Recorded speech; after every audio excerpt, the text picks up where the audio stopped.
Құдаң құрдасындай болса шіркін. Ішіп жеп алып шот төлерде ұш шығарып кетті. Болған оқиға. Қызмет, жұмыс істеп жүріп, оның үстіне денсаулықта сыр беріп, 10 жыл дегенде ұлымыз дүниеге келді. Сосын араға тағы 8 жыл салып қызды болдық. Құдайдың бұйыртқаны осы болар деп, екеуінің бетіне жел тигізбей, басынан күн өткізбей өсірдік. Ұлым 2 университетті қызыл дипломмен бітірді. Қазір бір мекемеде басшы болып отыр. Сол бала мектеп бітіргенде бізбен қатарлас достарымыздың алды келін түсіре бастады. Ерте үйленіп, ерте балалы болғанының пайдасы сол ғой. Оларға қарап біз де қызықтық. Сөйтіп балама, сүйген қызың болса әкеле бер, біз келін түсіруге дайынбыз деп айтып қойдым.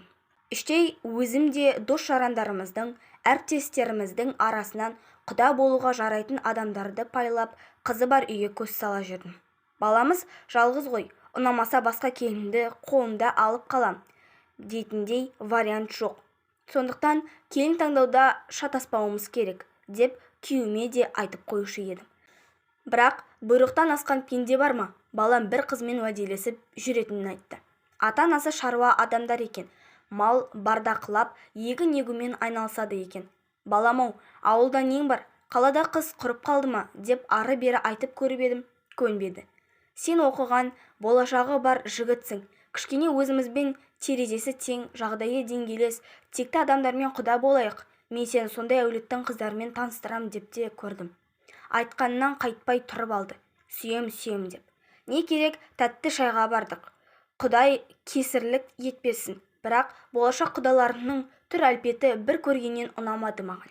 Кейде сондай болады ғой. Ол адамды танымасаң да, саған ештеңе істемесе де түрі суық, жағымсыз болып көрінетін. Құда-құдағиды алғаш көргенде менде сондай пікір қалыптасты. Ойпырмай, мына кісілермен тойда қалай қатар тұрам деп ішім қылп ете қалды. Келінімнің түрі оларға мүлдем ұқсамайды, әдемілеу екен, оған да шүкір дедім.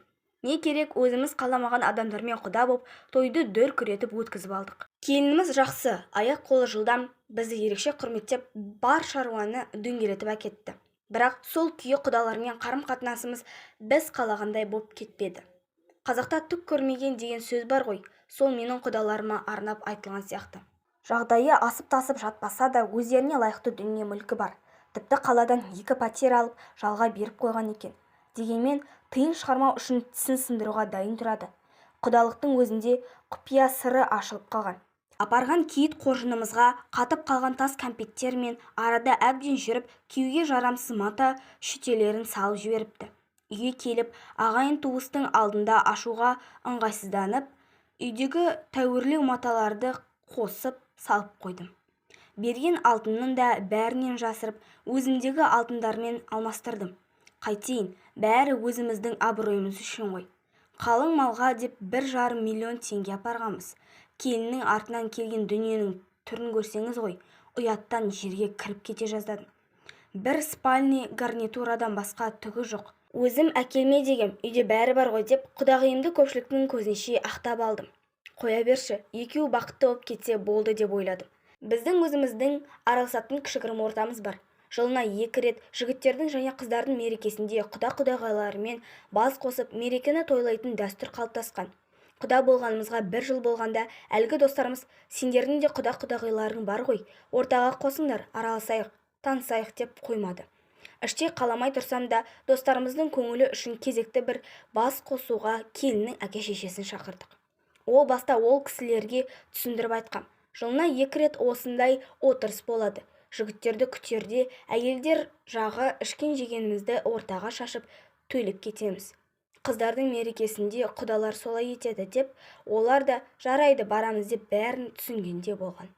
Отырыс болатын күні ауылдан келді. Киім киістері, жүріс-тұрыстары көңілме қонбаса да, жұртқа білдірмей асты-үстіне түсіп күттік. Іштік, жедік, биледік. Енді қайтар уақыт жақындап, құдалар жағы шот төлеу үшін сыртқа шығып кеткен. Сөйтсе, сонша еркектің ішінен біздің құда не деген қымбат мынау мейрамхана. Бір тойдың ақшасы кетті ғой, бұлай болмайды деп өкпелеп, әжептәуір әңгіме айтыпты. Менің күйеуім де мәрт адам ғой. Құда, бір жолға мен төлейін, сіз қонақ есебінде келдіңіз ғой деп орнына ақша төлеп кетіпті. Естігенде жыным келді. Келесі жылы жігіттердің мерекесінде бас қостық. Бұл жолы құдағиға келіңіздер деп айтпадым. бірақ ортақ чаттан оқып отырған, ұялмай қызармай келіпті. Шотты тойлерде тағы сол.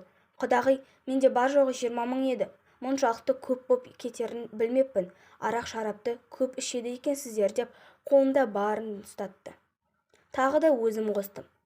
Бірақ отырсын тәртібі осындай ғой. Мен баста түсіндіріп айттым ғой деп сөйлеп ішіндегіні айтып тастадым. Құда болғаныңызға 5 жылдан асып қалды.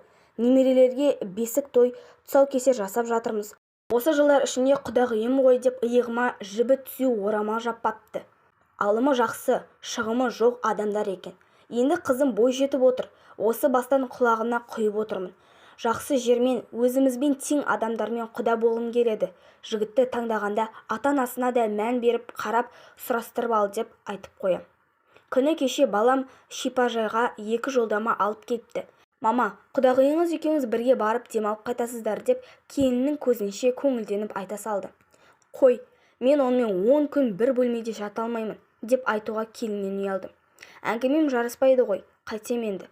Енді соны келіннің әке-шешесіне сыйлай сал, екеуі ел жер көріп қайтсын деп айтпақшымын.